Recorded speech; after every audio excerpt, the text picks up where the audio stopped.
Bang, bahas GitHub Melodia bang. Oke. Yo guys, jadi pada segmen gue kali ini gue akan membahas berita VTuber dari perusahaan agensi Indonesia yaitu Aoi ID teman-teman. Sebelumnya gue minta maaf karena gue agak telat memang untuk mengcover berita ini. Tapi gue akan berusaha semaksimal mungkin untuk mencari tahu sebenarnya apa yang terjadi di Aoi ID sendiri. Oke, jadi berita ini dimulai pada tanggal 3 April 2022 di mana Twitter resmi dari Aoi ID sendiri ini mengumumkan bahwa grup generasi kedua mereka yaitu Mihagi yang terdiri dari Mili, Haruta, dan Gita Melodia sendiri akan graduate pada tanggal 8 Mei 2022. Wow, ini satu generasi graduate bareng-bareng. Ada apa ya kira-kira? Oke, hal menarik yang gue dapat dari berita ini sebenarnya kok bisa satu generasi VTuber dari agensi mereka ini graduate di waktu yang bersamaan teman-teman. Ini menjadi suatu pertanyaan yang cukup mengyang-nyang di kepala gue ya. Karena yang membuat gue justru semakin kaget dari berita ini adalah mereka ini termasuk VTuber-VTuber baru teman-teman yang baru aja sekitar 5 bulan lah setelah debut mereka teman-teman. Belum sampai setengah tahun. Dan seperti yang gue tahu pada umumnya tuh biasanya agensi itu punya kontrak sekitar 1 tahun lah. Dan tapi gue juga nggak tahu gimana aturan dari perusahaan atau agensinya sendiri karena setiap agensi itu punya aturan mainnya masing-masing teman-teman. Ya, gue jujur di sini gue nggak mau seuzon dulu atau berprasangka buruk dulu lah. Cuman yang menjadi sesuatu yang menarik di sini adalah yang pertama, gimana ceritanya satu generasi ini bisa graduate bareng-bareng. Kecuali mungkin mereka ada suatu masalah yang mereka lakuin bareng-bareng teman-teman. Dua, kalau kita lihat dari agensi Aoi ID sendiri, salah satu talent mereka yang akan graduate sendiri ini adalah Gita Melodia teman-teman. Perlu kalian tahu kalau misalkan Gita Melodia ini selama dia debut 5 bulan ini menjadi VTuber, dia merupakan salah satu talent yang menurut gue mempunyai perkembangan cukup cepat teman-teman di agensi ini, dimana dia sekarang ini mempunyai subscriber sekitar 50.000 subscriber lah teman-teman. Dan menurut gue sendiri nggak mungkin lah suatu agensi itu memberikan dia tanpa suatu alasan yang jelas, apalagi dalam waktu 5 bulan aja dia udah bisa tumbuh segede itu. Dan ya dia itu istilahnya punya potensi lah untuk berkembang lebih. Dan menurut gue kayak buat apa perusahaan memberhentikan dia ya kan. Lanjut, berdasarkan informasi yang gue dapat sendiri, termasuk dari salah satu streamnya tentang Wanna Talk About Something, Gita sendiri mengumumkan kalau misalkan alasan dia graduate adalah dia harus mengejar beasiswa dan intinya dia ingin fokus ke pendidikannya terlebih dahulu. Sementara untuk kedua teman segenerasinya baik Haruta dan Mili sendiri masih belum memberikan alasan yang jelas kenapa mereka graduate teman-teman. Jadi di sini gue jujur gue menemukan suatu hal yang menarik teman-teman. Dan ini merupakan suatu spekulasi lah dari fakta yang ada sampai saat ini. Jadi tetap tolong guys, jika kalian ingin berspekulasi tolong berikanlah suatu dasar yang jelas lah, istilahnya kayak gitu. Oke. Jadi di salah satu Reddit post, gue menemukan Reddit post yang menjelaskan bahwa ex-CEO dari Aoi ID sendiri merusak reputasi dari agensinya. Dalam Reddit post ini menjelaskan teman-teman bahwa mantan CEO dari Aoi ID sendiri yaitu Iqbal Al-Rais Prihatono atau aka Bebek ini melakukan suatu hal yang salah selama dia menjabat CEO Aoi ID teman-teman. Perlu kalian ketahui teman-teman, di sini gue akan bilang Bebek bukan Iqbal untuk menghindari kesalahpahaman karena CEO terbaru dari Aoi ID sekarang namanya juga sama yaitu Iqbal. Oke? Jadi menurut orang dalam Aoi ID, Bebek ini sekarang sengaja meninggalkan posisinya sebagai CEO Aoi ID dan berusaha mencuci tangan dari semua kesalahan yang dilakukannya sebagai CEO. Bebek sendiri melakukan banyak sekali pelanggaran terhadap perusahaan Aoi ID dan menurut Reddit ini tertulis bahwa pelanggaran yang dilakukan itu berupa 1. Menyebarkan informasi staf, 2. Tuduhan tak berdasar kepada staf Aoi ID talent dan non-personal Aoi ID, 3. Membocorkan informasi pribadi talent, 4. Membocorkan informasi pribadi Aoi ID, 5. Melakukan leak model VTuber mereka, 6. Tidak konsisten sebagai manajer, dan terakhir tidak profesional.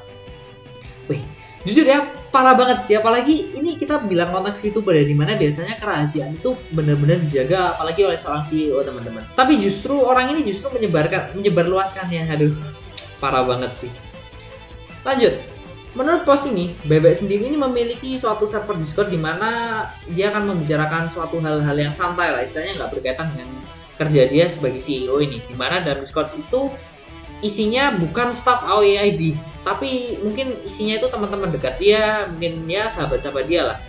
Dimana dia justru membocorkan informasi ini di Discordnya teman-teman, yang dimana harusnya dia jaga, tapi justru dia sebarkan di Discordnya ini. Padahal isi dari Discord itu bukanlah komunitas dari AOID, bahkan juga bukan staff-staff dari AOID.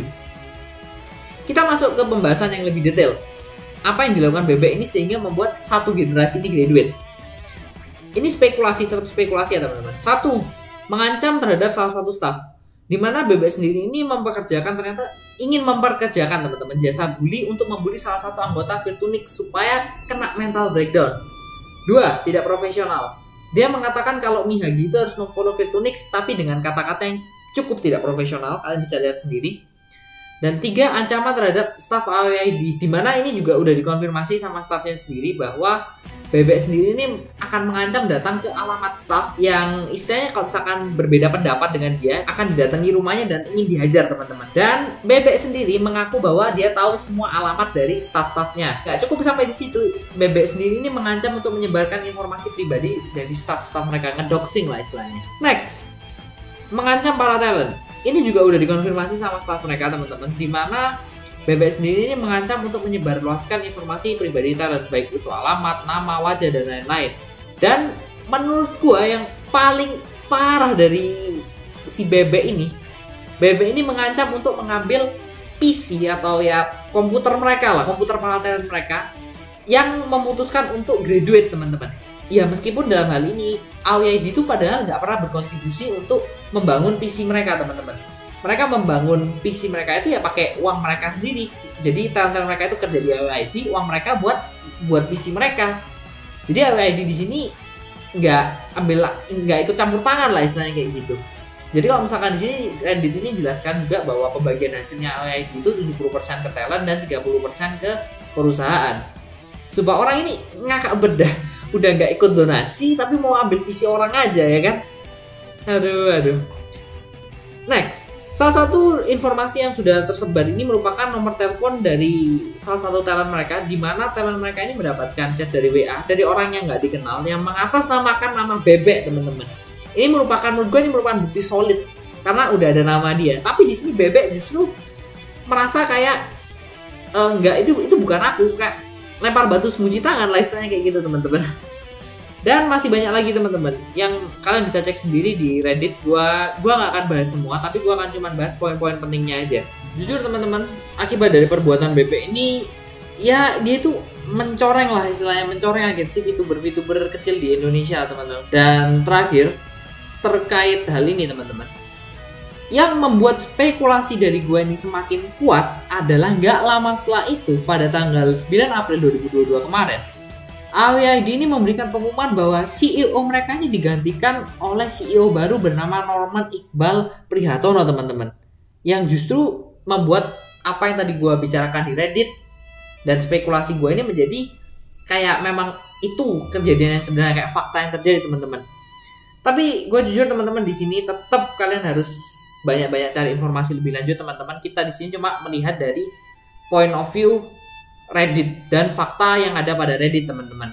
Jadi please selalu cari informasi yang benar teman-teman. Jangan mudah terpengaruh dari membaca cuma satu berita aja. Ya jujur gue di sini juga semoga aja dari kejadian ini AOID bisa lah untuk menseleksi staff mereka dengan ya lebih baik lah dan menjadikan ini pelajaran buat mereka. Dan jujur teman-teman, please tolong, kalau kalian udah lihat video ini dan tahu masalah ini, please tahan diri kalian untuk jelek-jelekin orang ini teman-teman. Karena sifatnya udah jelek, jadi nggak ada lagi yang bisa jelekin. Ya intinya kalian jangan ikut-ikut lah teman-teman. Cukup kalian tahu aja. Dan sekian dulu teman-teman untuk segmen gua kali ini. And thank you for watching. Stay safe and ciao.